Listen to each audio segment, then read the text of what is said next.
जनपदा MPC college पठुआ गाँवता को माध्यम ते आज भुवनेश्वर अब सानताल को गाँवताम होते अब सानताल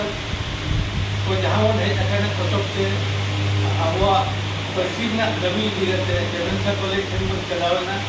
और वाइस चांसलर सर अभी नपाय ते नेपाम हुईना नेपाम गते उनी रस्तेना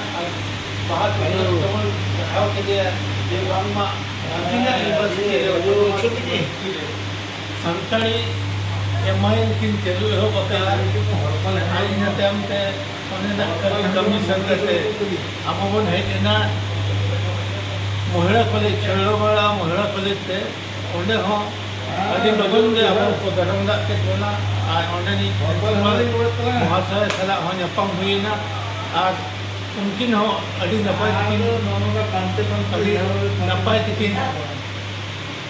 धर्म के कोना आज उनकिन के नो दबी सकम दोयना आज अकिन बन मेता किना बांगमा नोआ कॉलेज अबिना कॉलेज जहातिना जे संताल कुड़ी को पढ़ा कना उनको को आले दो जेमन अभी अब पक्षी चलाओ चे भी एमआईएन लेकाते ना अबिना कॉलेज आज जेमन संताल कुड़ी को आकोआ भाषा संताली भाषा तो पढ़ा संताल सुमुंग दो बांग दिकु कुड़ी है दाड़िया खान उनको हो जेमन अब पक्षी को ओलोमा ओना दबी बन दो के ओनेना कमी सद जाते और बोन हेज अकना नित दना ओडिशा पब्लिक सर्विस कमीशन नोडे हो पे हो ओने बोन खड़ेना दबी सकाम इदी जाते जहां मन ओलगो का अना पठो तक होते थे ओना बानिया सेक्रेट एडिशनल सेक्रेटरी ताया उनकिना की जो ओना चाल हुईना चाल तायम मिद दल ने दुरुब गते किनसला हो बुगी बड़ी गपन मरा हो कथा हुईना और अकिन बन मेदत किना बांगमा ओडिशा पब्लिक सर्विस कमीशन से जेमन संताली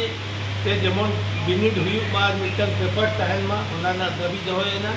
आज मांग ते हो नो दो अब होबन दबी अगु वक्त दिया चेतन बाबू तकिन लहाते किन ओला तहया नवा जापा माध्यम ते